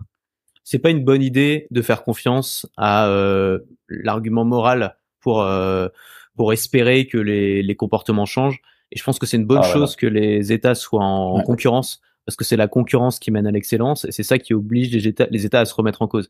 Et ce qui empêche la France de mettre un 95% d'impôt sur les riches, par exemple, c'est qu'ils savent qu'ils vont tous partir et qu'à moins de devenir une dictature et de les empêcher de partir, on peut pas faire grand-chose d'autre que de limiter les impôts et de pas tomber dans l'absurde. Et donc je pense que c'est plutôt une bonne chose. Après, c'est vrai que les gens peuvent être très critiques avec ça. Et je pense notamment à Dubaï qui a super mauvaise réputation parce que tu vois, ça a été connoté influenceur, télé-réalité, crypto scammer, etc. En plus, on sait que toute la main d'œuvre de Dubaï, c'est des gens de pays pauvres qui sont très mal payés, etc. Toi, t'as fait 2 vidéos, Olivier, sur Dubaï que j'ai trouvé bien et que je recommande aux gens d'aller voir, où tu prends ce parti de défendre Dubaï point par point, de défendre ton choix de vivre là-bas. Moi, je comprends tes arguments et je suis assez d'accord avec toi. Je vivrai pas là-bas parce que j'aime pas la qualité de vie, mais on pourra en parler un petit peu et tu pourrais expliquer justement, Olivier, pourquoi ce choix et comment tu défends ce choix par rapport aux gens qui sont absolument contre, quoi. Oui, alors voilà, j'ai fait 2 vidéos de 45 minutes, donc j'ai beaucoup de choses à dire sur le sujet. Et la première vidéo, c'était 9 clichés sur Dubaï que je pourfends à la hache, tu vois. Donc parmi ça, alors je sais pas de quoi tu veux que je parle exactement parce que en général, Dubaï pour moi, c'est ce qui se rapproche le plus de la perfection. Quand t'es un entrepreneur web, parce que j'ai pas trouvé d'endroit avec un meilleur rapport qualité-prix entre ce que ça te coûte et non seulement la qualité de la vie en général à Dubaï, mais aussi les services de gouvernance. Je vais beaucoup parler de mon livre, de Dubaï, pardon, dans mon livre, parce que je pense que Dubaï, c'est justement l'exemple d'un gouvernement qui a parfaitement compris sa place dans le nouveau monde, qui est ce marché des juridictions qui se battent entre elles et qui fait tout pour te dérouler le tapis rouge et s'assurer que tu vives la meilleure expérience possible. Et c'est au point où vraiment le gouvernement pense systématiquement en termes d'expérience client par rapport à ses résidents. Et c'est au point que c'est même dans la communication officielle. Quand tu lis les documents officiels de Dubaï, c'est toujours présent, c'est quelle est l'expérience client de nos résidents. C'est un entrepreneur. C'est un entrepreneur. Exactement. Et c'est profondément disruptif d'ailleurs la manière dont Dubaï, la politique qu'ils ont. Et c'est incroyablement libérateur. Ça fait tellement du bien d'être considéré comme un client, je peux te dire Antoine, plutôt que comme un contribuable, tu peux pas savoir. Et moi personnellement, et c'est tout le paradoxe, et j'en parlerai dans mon livre, je me sens plus libre dans une monarchie dictatoriale que dans une démocratie. Et est-ce que t'as pas ce sentiment de pas vraiment être chez toi, de pas vraiment être à ta place, de déracinement, tu vois? Moi, c'est un truc que je ressens. C'est pas une valeur morale, c'est un instinct de me dire j'aime bien être dans ma campagne, j'aime bien être dans ma ville, j'aime bien me sentir chez moi, dans un environnement familier. Ça, Même je comprends si tout c'est à un fait. coût. Oui, tout à fait. C'est absolument honorable et je veux dire, c'est pas fait pour tout le monde non plus. Tu peux avoir toi, tu as la liberté, tu pourrais aller vivre où tu veux aussi. Le fait que tu restes en France, c'est un vrai choix et je respecte complètement. Et il y a des vraies raisons de rester en France. Il y a pas de souci par rapport à ça, tu vois. Mais personnellement, moi, je préfère en fait l'exotisme, l'aventure, la découverte plutôt que l'enracinement, tu vois. Moi, je suis quelqu'un de très curieux. Et mes valeurs sont plus dans la liberté et l'exploration que dans le fait d'être à un endroit en particulier. Mais ça va dépendre de chaque personne et je comprends tout à fait que tout le monde n'est pas comme ça. On n'en parle pas assez parce que souvent quand on parle d'expatriation, tout le monde parle de taxes, etc., de fiscalité en premier. Mais c'est vrai que l'exploration, finalement, de se confronter à une culture qui est pas la sienne, en termes de aussi, je parlais de challenge intellectuel, il y a aussi une dimension existentielle de découvrir, ça suscite notre intérêt. On n'est pas dans une forme de routine. Moi, j'ai fait deux pays d'expatriation. J'étais d'abord en Suisse pendant 4-5 ans, Roumanie 4 ans. On apprend énormément de choses en étant dans une culture qui est pas la sienne. Et moi, c'est peut-être la raison principale. C'est peut-être la raison principale que je mettrai en avant. Et j'ai l'impression d'être un vieux schnock, moi, quand j'écoute ça, tu vois, parce que je suis en France, j'ai ma campagne, j'ai la mer, j'ai la montagne, j'ai mon fromage, j'ai mon pinard, les gens ils parlent la même langue que moi, j'ai pas besoin de galérer à parler une langue intermédiaire avec un étranger. J'aime bien voyager, l'expatriation, je l'ai testé, j'ai tenu 4 mois, je suis revenu. Est-ce que je pourrais optimiser mes impôts, ma vie? Sûrement. En fait, juste, j'ai pas envie aujourd'hui, tu vois. Et alors, par contre, je suis pas en train de dire ceux qui le font, c'est des méchants. C'est juste, moi, je suis un papy, j'ai envie d'être chez moi tranquille, quoi. Je pense qu'on est d'accord et que c'est des choix individuels. Mais un truc que j'ai quand même observé, parce que j'ai rencontré beaucoup d'expatriés, et je pense qu'Olivier Roland, tu fais pas du tout partie de cette catégorie-là, parce que je pense que tu le fais de manière très pragmatique et t'as l'air vraiment heureux dans cette vie-là. Mais quand même, pour une grosse partie des expatriés, ça vient d'un mal-être de base qui est, je suis malheureux dans ma vie. C'est probablement la faute de la France, parce que c'est ce qu'on nous rabâche à longueur de journée, la politique, le système, etc.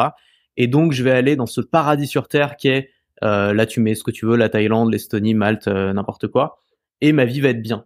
Et en fait, très souvent, c'est quand même c'est des grosses déceptions, quoi. Et tu vois parfois sur des forums d'expats où tu rencontres des groupes d'expats et tout, c'est en fait des gens qui se plaignent toute la journée, en fait, qui ont gardé leurs habitudes françaises à l'étranger, et une fois que la lune de miel est passée, ils retombent dans leurs idées noires, quoi. Et donc, encore une fois, je pense qu'Olivier, toi, ça te concerne pas du tout, et d'ailleurs, Félix, toi non plus. Mais c'est vrai qu'il faut le dire aussi qu'il y a une grosse partie de l'expatriation, je pense, qui essaye de résoudre un problème qui ne sera pas résolu par l'expatriation. Je sais pas si vous l'avez ressenti aussi en parlant avec d'autres gens. Je sais pas si c'est une grosse partie, honnêtement, des gens. Écoute, c'est intéressant ton point de vue. Il y a quand même des destinations qui sont plus propices que d'autres, comme Antoine, faut peut-être le préciser. Les cocotiers. Pour la fuite. Les cocotiers, généralement, c'est une fuite. C'est rare. Ouais. Les gens qui vont sous les cocotiers et qui sont heureux.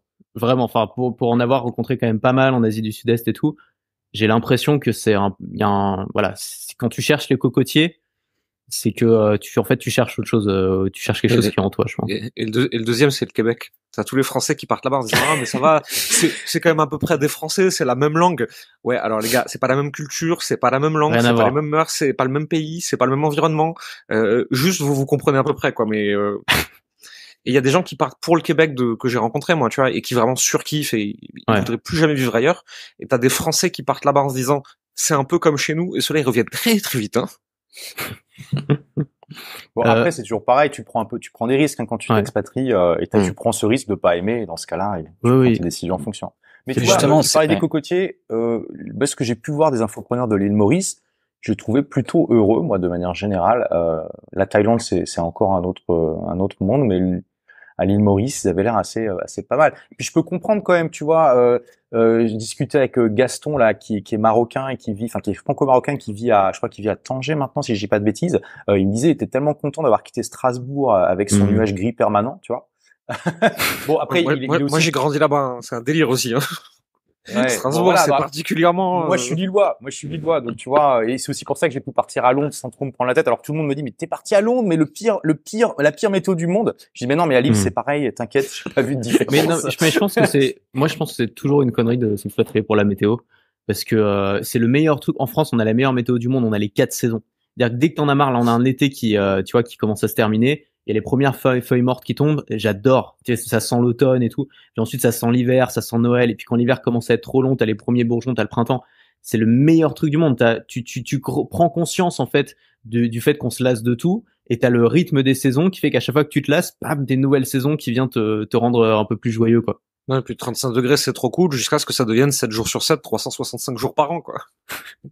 Et le chaud et humide des pays tropicaux, ça peut être très très pénible, hein. Surtout que t'as la mousson pendant 6 mois. Enfin, moi, je supporte pas. Après, la beauté d'avoir un business sur le web, c'est que c'est ce qui est génial, c'est que t'es pas obligé d'être là où tu vis en permanence. Toi, tu voyages tout l'été, Olivier. Ouais. Bah, alors, tu vois, quand j'étais à Londres, je n'y étais pas de janvier à mars. Parce que l'hiver à Londres, c'est une horreur, hein. Le soleil se couche à 16h30, il y a 3 couches de nuages superposés, les gens font la gueule. Mon Dieu, quoi. Et Dubaï, c'est l'inverse, tu vois. De juin à septembre inclus, il fait entre 40 et 50 degrés, il y a personne, toute la vie se passe à l'intérieur, c'est nul. Donc je suis pas là, tu vois, je suis parti début juin et je suis toujours pas rentré à Dubaï, je vais probablement rentrer en octobre. Donc c'est ça aussi qui est génial. Après, tout le monde n'est pas aussi mobile, il y a des gens avec des enfants, par exemple, et tout ça. Mais tu peux choisir des endroits de manière encore plus libre parce que t'es pas obligé de taper la pire saison. Ouais. Un truc qui est cool dans ta vie, Olivier, c'est que t'as plein de potes étrangers. T'as plein de potes américains, on voit souvent dans tes stories. Tu t'as rejoint des masterminds, tout ça. Et t'as une facilité à connecter avec des Américains T'étais le premier en France à interviewer Tim Ferriss, t'as préfacé ses bouquins. Et je me suis toujours demandé, déjà, comment t'as commencé à réussir à créer ce lien-là, et surtout comment t'as réussi à surmonter, je pense, la peur qu'on est très nombreux à avoir en France, qui est le fait de se faire juger sur son accent, parce qu'on sait qu'on parle pas très bien anglais, et t'as pas un accent qui est extraordinaire, mais tu fais avec, et t'y vas quand même, et t'oses y aller. Comment ça a démarré, et comment tu fais? Écoute, je suis allé à un événement de Jeff Walker, donc le créateur de la Product Launch Formula, fin 2010, et c'était la première fois que j'allais aux États-Unis. Et bon, j'ai trouvé ça intéressant. Il a ouvert les inscriptions à son mastermind à l'époque, et j'ai eu la chance au début, je me suis dit ça m'intéresse pas. Il y a donc Sébastien, le marketeur français, qui était venu avec moi, qui m'a dit tu devrais t'inscrire, et il m'a donné un très bon conseil parce que ça fait 12 ans que je fais partie de ce mastermind, et du coup ça a été une excellente porte d'entrée vers le milieu infopreneurial et entrepreneurial américain. Et du coup, l'accent, écoute, là j'ai quand même beaucoup amélioré mon accent quand même depuis le début. En plus, le fait d'avoir vécu à Londres, je suis aussi parti à Londres en partie parce que je voulais améliorer mon accent. J'ai pris des cours de accent reduction avec un spécialiste qui m'a aidé. Je me rappelle plus trop comment est-ce que j'avais vraiment peur que les gens chope mon accent ou pas, enfin tu vois, et un jugement par rapport à ça. Mais en fait tu te rends compte très vite quand tu vas aux États-Unis que les Américains en tout cas ont quand même assez l'habitude d'entendre des gens parler avec des accents, parce que je veux dire tout le monde, enfin l'anglais c'est la langue que tout le monde apprend, tu vois, donc forcément. Et puis même, au-delà de ça, même faut se rendre compte, nous on voit la différence entre le québécois et le français, et je veux dire les Américains c'est ça fois 10 quoi, parce qu'il y a les Australiens, les Britanniques, entre la côte est, la côte ouest, la campagne, tout c'est déjà complètement différent, tu vois. Regarde déjà toutes les accents qu'il y a en France. Imagine un territoire, je sais pas, 10 fois plus grand, tu vois, ce que ça donnerait. Donc ils ont quand même pas mal l'habitude d'entendre des accents, plus tous les étrangers qui apprennent l'anglais. Et il faut juste dire entre les Anglais, déjà les Américains, ils se font des vannes, ils se clashent déjà juste là-dessus déjà.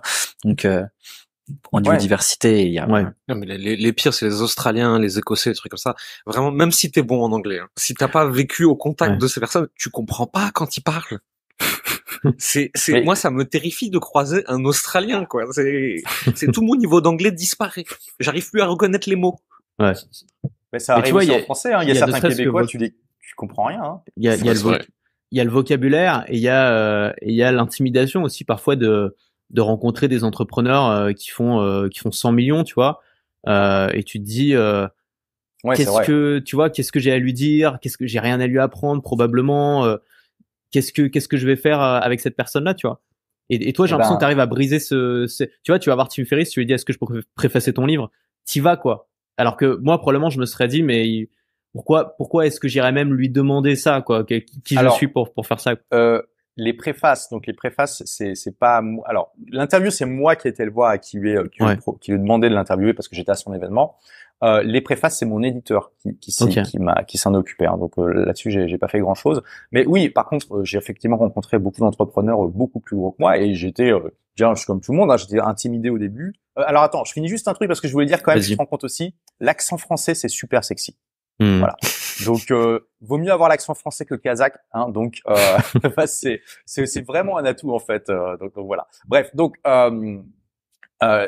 j'étais intimidé, mais voilà, à force de les côtoyer, tu te rends compte que c'est des êtres humains, quoi, comme tout le monde. Ils font des mauvaises blagues, ils racontent des conneries et tout, et que au final tu peux te connecter avec tout le monde, honnêtement. Tout le monde chaque personne est un être humain, et franchement plus la personne a une différence de niveau avec toi, et plus ça va être efficace de le considérer comme quelqu'un de normal, honnêtement, parce que ça, justement, ça c'est rafraîchissant pour lui, tu vois.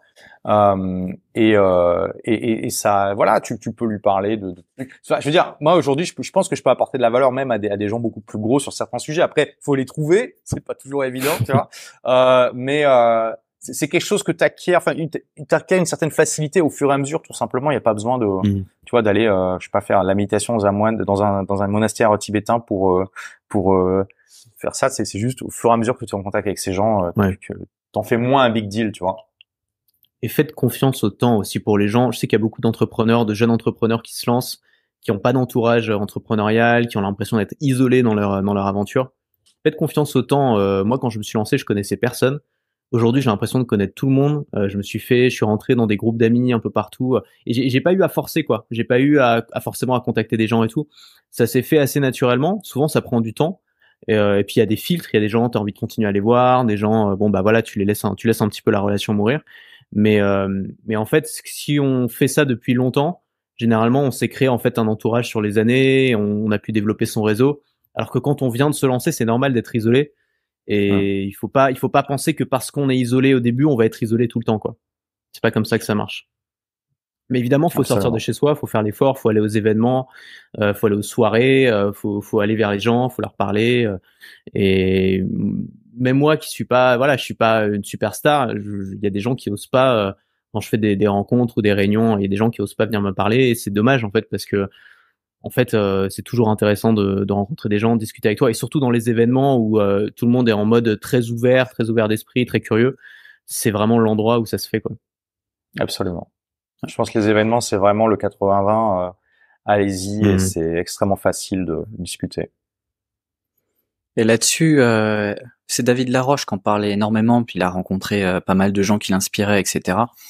Et il parle du, déjà quand tu admires quelqu'un, tu peux pas connecter, donc c'est important de faire ce travail-là. Et lui, il racontait un exercice qu'il faisait, qui est de dire, en fait, il est où mon milliard, tu vois. Si tu travailles sur tes forces, vraiment de prendre conscience de tes forces et te dire, si demain je dois rendre ce talent, ce truc qui fait que je suis unique, est-ce que j'accepterais de tout effacer pour telle somme d'argent. Et si tu fais vraiment ce travail-là, au début de ce podcast, on parlait justement de nos forces, etc. Imaginez qu'on doit tous rendre ça pour une somme d'argent. Est-ce qu'on le ferait? Probablement pas. Et c'est ça qui fait que j'ai ma valeur, j'ai mon estime, etc. On peut apporter quelque chose à tout le monde, justement quand on a cette estime, et donc voilà. Faire vraiment ce travail et pas se dire c'est juste du dev perso à la con, mais de le prendre au sérieux, quoi. Je pense qu'il y a aussi un truc où tu peux tout à fait être très impressionné, admiratif de ce qu'a réalisé une personne, tu vois, entre guillemets, de son œuvre, sans te comporter en groupie, en fanboy vis-à-vis de cette personne, tu vois, parce qu'en fait, l'être humain, c'est un être humain tout à fait normal comme toi, il est pas mieux, il est pas moins bien, il vit la même chose que toi au quotidien, il se passe la même chose à l'intérieur de lui. Juste, il a réalisé des trucs qui sont très impressionnants. Mais au même titre que on a sûrement tous des amis ici de qui on est très très proches, des amis d'enfance, qui, dans un domaine qui n'est pas du tout le nôtre, ont fait des trucs trop cool. Et est-ce qu'on se comporte bizarrement avec eux? Bah non, parce qu'en fait, c'est juste que ce que eux ils ont réalisé, peut-être que nous on s'en fout, mais c'est trop cool quand même.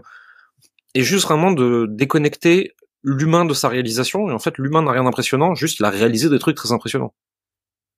Tout à fait, ouais, tout à fait. J'ai une question à vous poser qui a rien à voir avec tout ça, mais ça m'intéresse, et pour prendre mes petites notes personnelles. C'est quoi votre stratégie en ce moment pour récupérer des emails?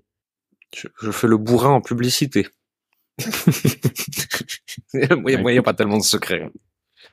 Et c'est quoi une bonne pub pour toi, Jérémy? Genre, qu'est-ce qui marche le mieux en termes de pub?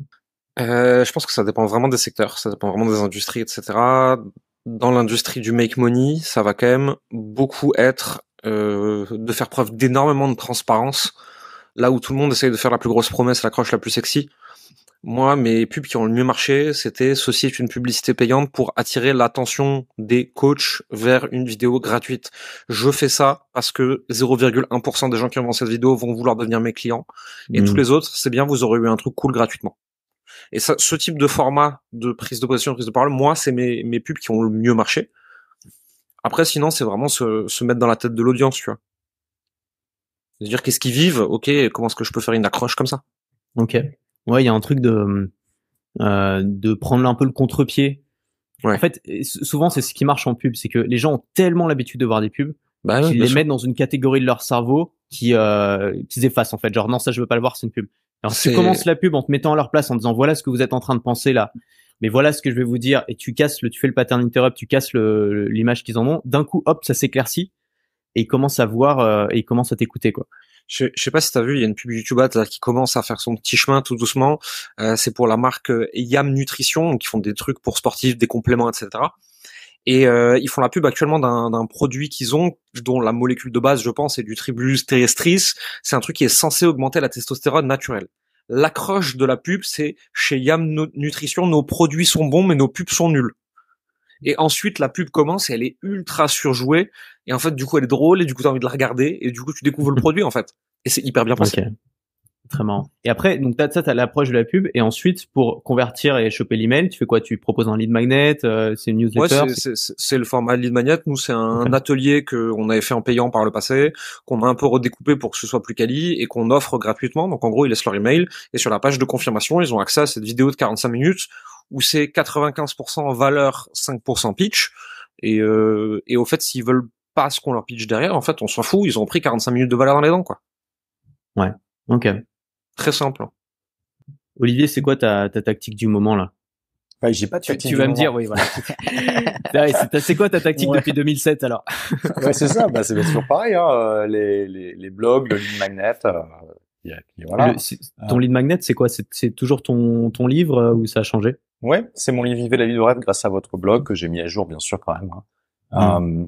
Et voilà. Et je veux dire, comme je dis toujours, tu vois, ton site web, c'est là où tu auras le meilleur taux de conversion parce que c'est le seul endroit du web où tu peux mettre ta lightbox. Et la lightbox, c'est 50% des conversions.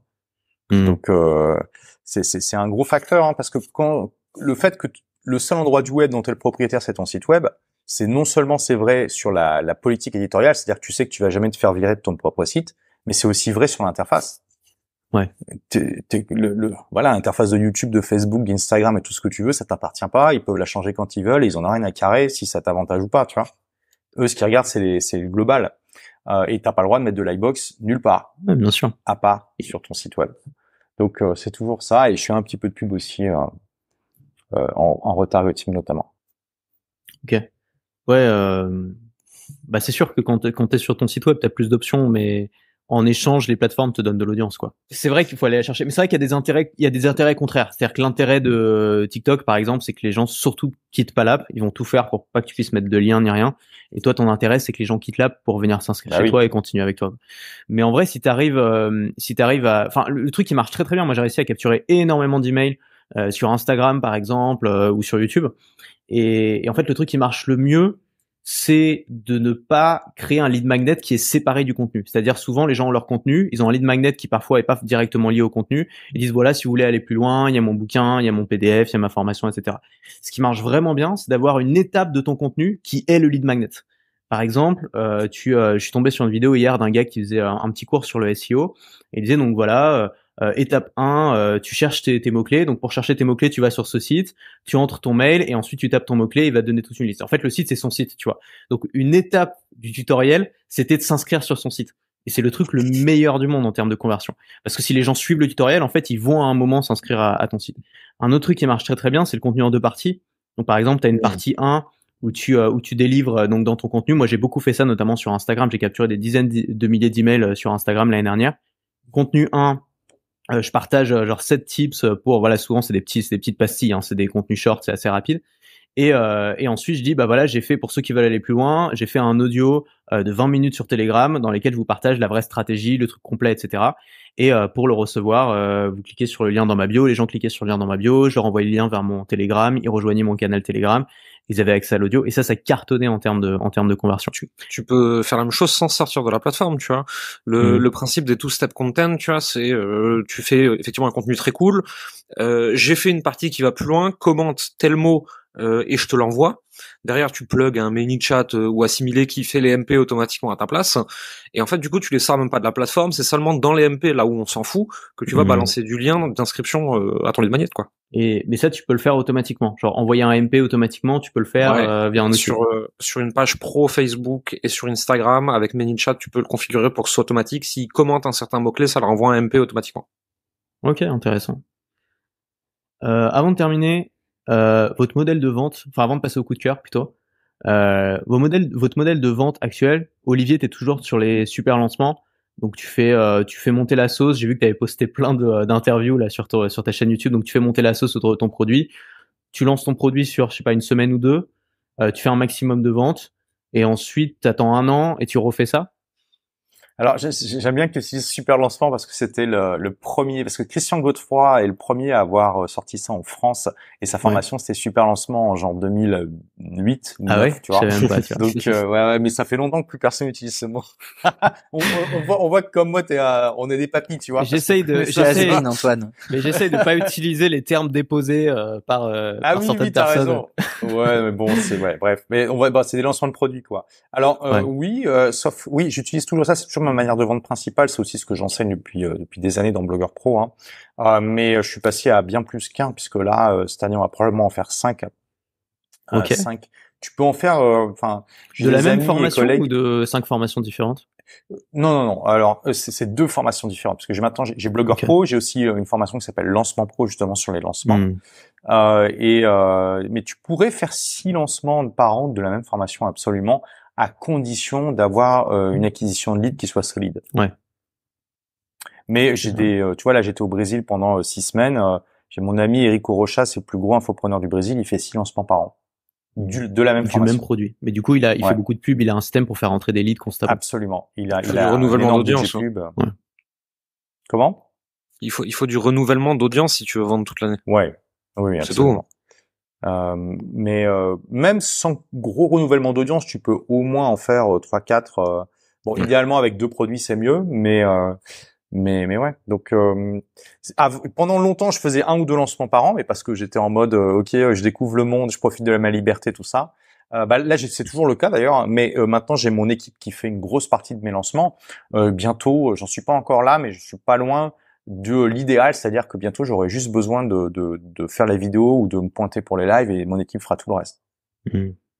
Ça, t'as tout automatisé dans ton activité, Olivier? Tu fais plus que les vidéos YouTube? Non, pas tout, mais j'ai quand même, j'ai une équipe de 30 personnes quand même. J'ai une CEO qui gère une grosse partie de l'équipe, donc c'est sûr que, c'est une boîte qui tourne bien sans moi quand même. Tu fonctionnes toujours avec des freelances à l'étranger, avec Absolument. Ok. Alors à l'étranger, c'est pas obligatoire. Enfin, ça dépend ce que tu appelles à l'étranger. En tout cas, ils sont pas à Dubaï, parce que t'étais une des personnes qui avait vraiment appliqué la méthode Tim Ferriss. Avec, tu sais, lui, il avait un site qui s'appelait Your Man in India, mais il y avait des équivalents français, et donc en fait, il sous-traitait à de la main d'œuvre moins chère dans d'autres pays pour des petites tâches en fait, et donc ça permettait d'avoir une grosse équipe, d'avoir pas mal de choses qui pouvaient être faites en même temps assez rapidement et à bas coût. Alors moi j'ai pas de bureau, hein, ça c'est sûr. Les gens sont effectivement dans le monde entier. Après donc on a un mix, on a pas mal de gens en Afrique, hein, clairement. Mais voilà, ma CEO Elisabeth, elle vit à Londres. J'ai quelques personnes en France, d'autres qui sont genre au Japon et tout ça. Mais on a une équipe au Maroc de 5 personnes. On a une équipe au Bénin de 10 personnes si je dis pas de bêtises. Et le reste est éparpillé. On a un nomade digital qui arrête pas de se balader, qui est en Thaïlande en ce moment. Donc voilà. Et c'est tous des freelances effectivement. Ok. Mais ça y est, bon, je veux dire, enfin, moi, tu vois, j'ai un mode d'organisation que j'appelle asynchrone, c'est-à-dire que on décourage activement les communications synchrones, c'est-à-dire ça veut pas dire que c'est interdit, c'est-à-dire que c'est découragé. Donc on évite les réunions, les appels téléphoniques et ce genre de choses. On fonctionne avant tout sur Asana et un petit peu par email. Et du coup, ce qui est bien, c'est que t'as pas besoin d'être sur le même fuseau horaire, hein. Ouais. Et c'est top parce que ça donne une liberté d'organisation qui est incroyable et beaucoup de gens adorent ça. C'est pas fait pour tout le monde, hein. C'est pas fait pour tout le monde, mais pour les gens pour qui c'est fait, ils adorent et on a un turnover qui est extrêmement faible. Ok, cool. Jérémy, est-ce que tu peux nous résumer ton système de vente actuel en 2-3 minutes? Si tu y arrives. Ouais, bien sûr. Ouais, il est pas très compliqué si tu veux. Moi, je fonctionne vraiment sur ce qu'on appelle de l'evergreen, avec un VSL funnel, call funnel, ça dépend comment t'appelles ça, mais en gros, j'envoie du trafic organique et payant vers une page de capture. Ouais. Les gens laissent leur email et ils trouvent du coup une vidéo de 45 minutes, comme je te le disais avant, 95% valeur, 5% pitch. Derrière, ils peuvent booker un call avec nos équipes pour découvrir ce qu'on fait et voir si on peut les aider, etc. Premier appel où ils peuvent pas acheter, hein. C'est vraiment, enfin, je crois qu'il y en a 1 sur 100 qui doit pouvoir acheter au premier appel, parce que vraiment ça match, mais globalement ils peuvent pas acheter. C'est vraiment un appel de découverte, qualification, compréhension, donner des premiers conseils et tout. Et ils achètent ou pas. Et derrière, en fait, si tu veux, il y a une séquence mail de 7 emails qui disent si c'est le bon mot pour toi et si t'es dans la cible, prends cet appel parce qu'il va être cool. Et derrière, ça bascule dans la newsletter classique que je mail de façon quotidienne. pour dire voici de la valeur pour un appel, voici de la valeur pour un appel, voici un témoignage pour un appel, voici de la valeur pour un appel. Et en fait, on a un produit, là on en a un deuxième qu'on est en train de développer, mais pendant très longtemps avec un seul produit, et on avait un seul funnel, le trafic était tout orienté vers le même endroit, vers le même produit, pour avoir une organisation optimale autour de ce produit, autour de l'entreprise, etc. Et là, je développe des nouvelles choses sur la partie média, organique, sur un deuxième produit, etc. Mais si je l'avais pas fait, toute ma boîte aujourd'hui se pilote en 3-4 heures par semaine, quoi.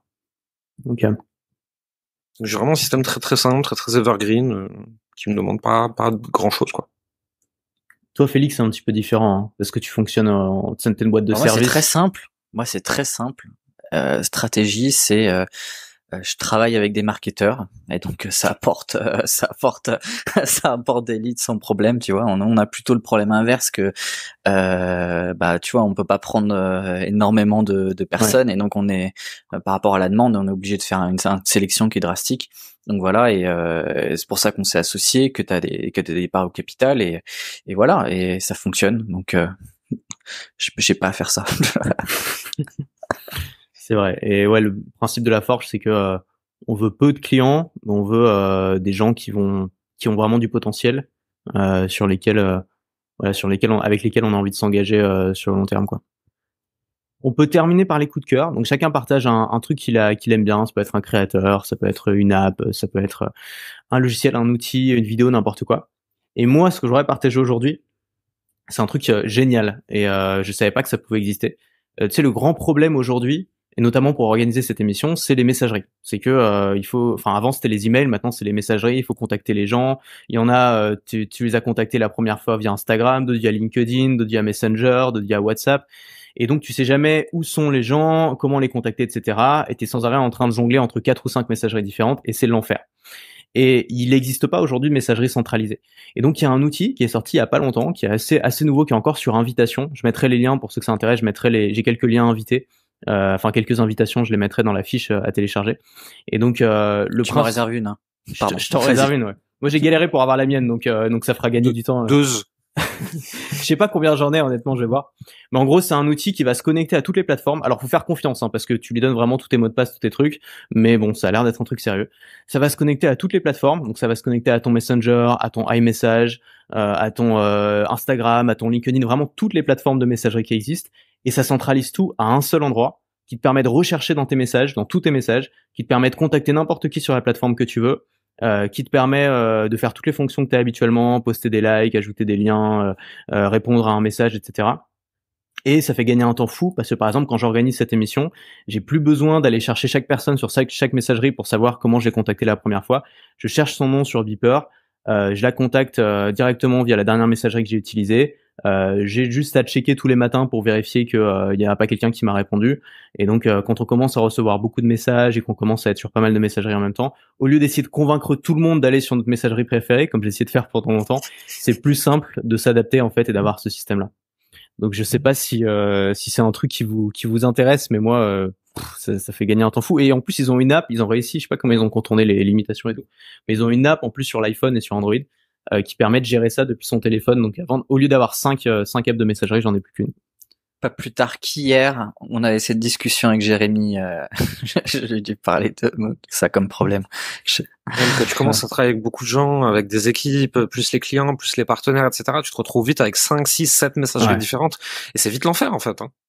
L'horreur. Olivier, t'as un coup de cœur? Écoute, j'étais en train de réfléchir en même temps que tu parlais. Si tu veux, on fait le tour et... Non, je pense que vraiment, en ce moment, mon coup de cœur, c'est Substack. J'ai installé l'application sur mon téléphone. Je me suis abonné à pas mal de blogs. J'ai même pris l'abonnement payant de plusieurs blogs. Franchement, il y a des pépites. Alors, je lis en anglais, hein, évidemment. Il y a vraiment des pépites sur Substack. Qu'est-ce que tu recommandes à suivre sur Substack? Ouais, bah écoute, donc plusieurs blogs. Il y a Uncharted Territories de Thomas Peyo. Ouais. Je sais pas si ce gars s'est fait connaître parce qu'il a écrit plusieurs articles durant le Covid et qui ont été vus par des dizaines de millions de personnes. C'était le mec qui sortait de nulle part et qui a fait des recherches que personne n'avait faites, même des spécialistes n'avaient pas fait ce genre de recherche pour montrer en fait quelles étaient les politiques les plus efficaces pour gérer le Covid et tout ça. C'était des articles sur Medium, non? Il était sur Medium, effectivement. Ouais, il a je me rappelle, je savais d'ailleurs lire. Substack. C'est pas le sujet, mais Substack a complètement bouffé Medium parce que ils ont offert plus d'autonomie et de liberté aux créateurs. Donc il parle de vraiment beaucoup de sujets, y compris certains sujets dont j'ai parlé dans mon livre. Je suis en contact avec lui de temps en temps. Un blog que je recommande fortement. Ensuite, il y a Astral Codex Den, je crois. Qui est on un mettra mec tous les liens, connu. on essaiera tant bien que mal de les retrouver et de mettre tous les liens dans la fiche. Astral Codex 10. Ouais. Astral Codex 10, bon, c'est un blog très connu. Le mec avait un blog à part. Et puis il est passé sur Substack parce que Substack là lui a fait payer un gros chèque parce que c'est vraiment une star parmi les auteurs. Il y a qu'est-ce qu'il y a d'autre? Il y a plein de blogs très intéressants.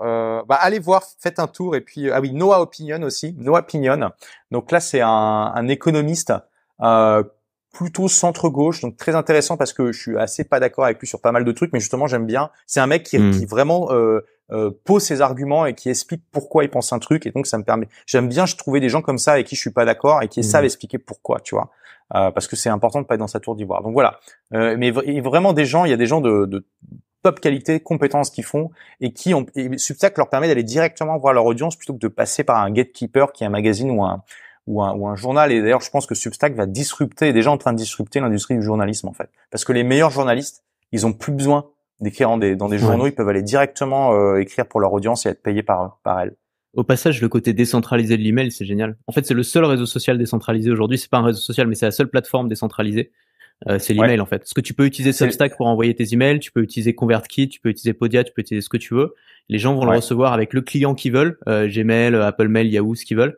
Et ça permet en fait une grande liberté, et ça permet aux créateurs d'avoir plus de contrôle aussi et de posséder leur audience et de pas être des tributaires des algorithmes.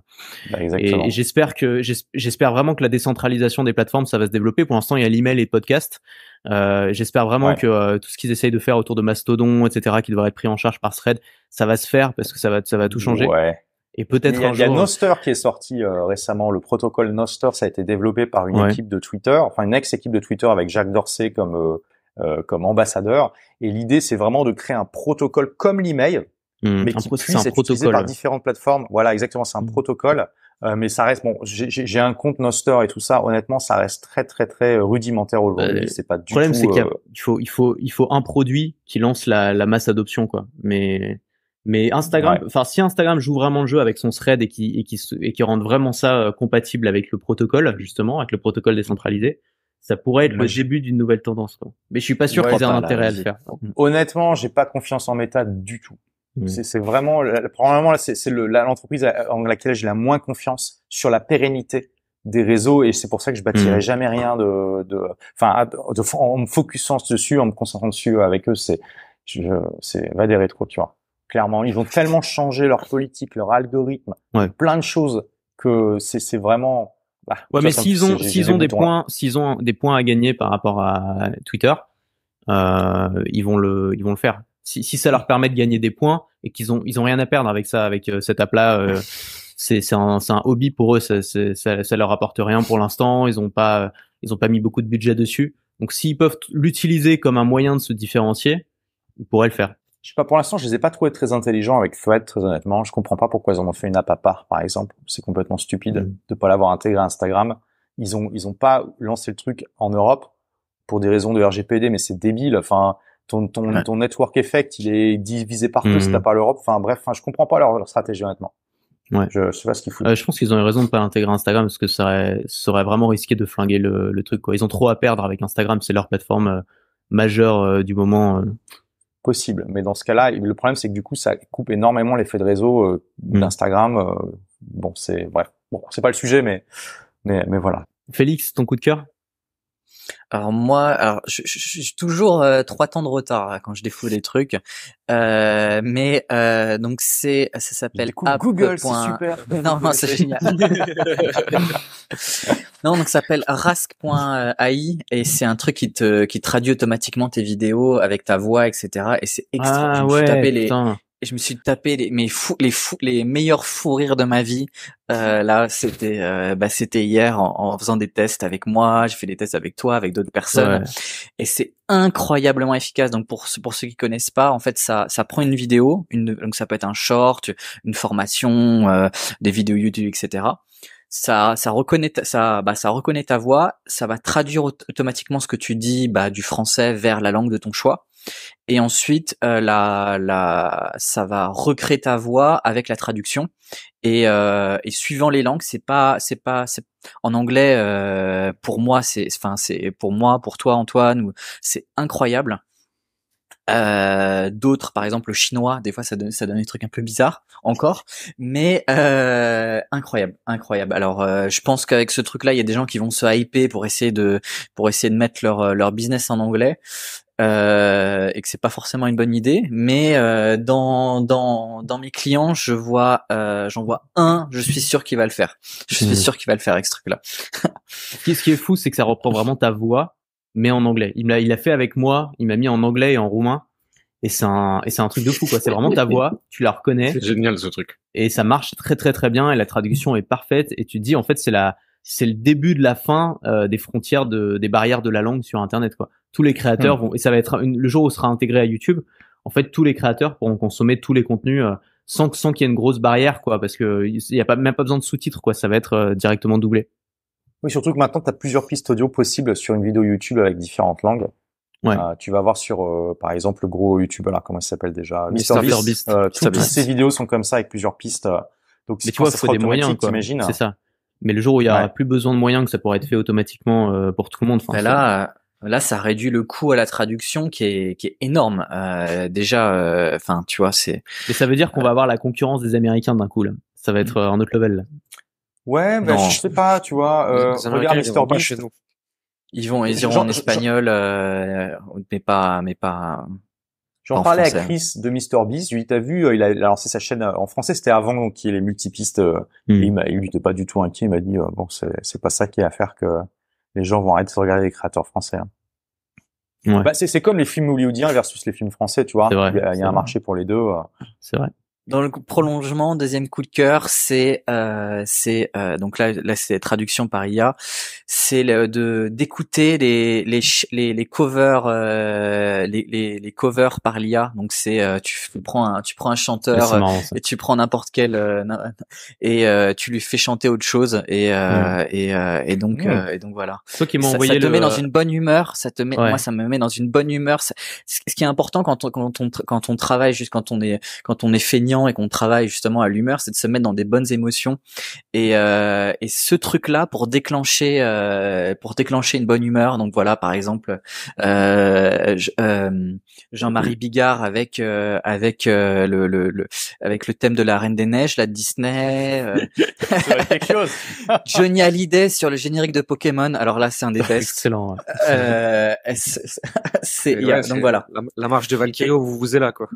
Tu peux redire le nom de l'app? Alors, mais c'est sur YouTube. C'est des covers IA. Je sais pas avec quoi ils l'utilisent. Donc là, je pourrais pas donner les secrets. Mais voilà, pour déclencher des bonnes humeurs pour bosser. Jérémy, ton coup de cœur? Alors j'aimerais pas répéter le même, je sais plus si j'ai donné un coup de cœur la dernière fois ou si j'étais parti avant parce que j'avais dû filer, donc si tu veux je vais t'en donner deux comme ça au cas où je me répète comme un vieux. Il y a une newsletter sur Substack que je lis beaucoup, je me suis abonné au truc payant, etc. C'est Ultra Successful du docteur Julie Gurner. J'ai souvent parlé d'elle, j'en ai peut-être parlé la dernière fois, qui est psy et coach de performance, et c'est un peu c'est une espèce de Wendy Rhodes dans Billions. Donc si tu veux, elle rentre dans la tête de CEO de grosses boîtes, de gros managers, de grands artistes et tout, pour les rendre plus performants et plus heureux. Et sa newsletter, elle est très très bien, t'as un article par semaine qui se lit en 7-10 minutes, et ça va vraiment très profondément dans certains sujets. C'est vraiment un de mes gros kiffs de ces dernières semaines, ces derniers mois même. Et sinon, en termes de bouquins, il y en a un que j'ai lu récemment, que j'ai bien aimé, qui se lit assez vite, c'est The Wealthy Consultant de Taylor Welch, où il vient expliquer en détail la structuration d'une entreprise de consulting coaching, tu vois, un peu comme ce que moi je fais, où il explique vraiment l'acquisition, la démonstration, la monétisation, le recrutement, les business models, comment avoir une entreprise saine, durable et tout, et c'est un très bon bouquin. Ok, on note tout ça. On résumera tout sur la fiche. Merci beaucoup d'être venu. Ça m'a fait très plaisir, en tout cas, comme d'hab, de discuter avec vous. Et puis, j'espère pouvoir peut-être vous accueillir à nouveau dans une prochaine émission. Voilà. Avec plaisir. Ciao, salut tout le À monde. bientôt. J'espère que cette émission t'a plu et avant de te laisser un dernier appel, c'est le moment de télécharger la fiche qui rassemble tous les coups de cœur qui ont été partagés par les invités avec les liens. Elle contient déjà des dizaines de ressources précieuses et sera mise à jour à chaque nouvel épisode. Pour la recevoir, clique sur le premier lien en description ou rends-toi sur yumpodcast.com dans ton navigateur. Excellente journée et à la semaine prochaine.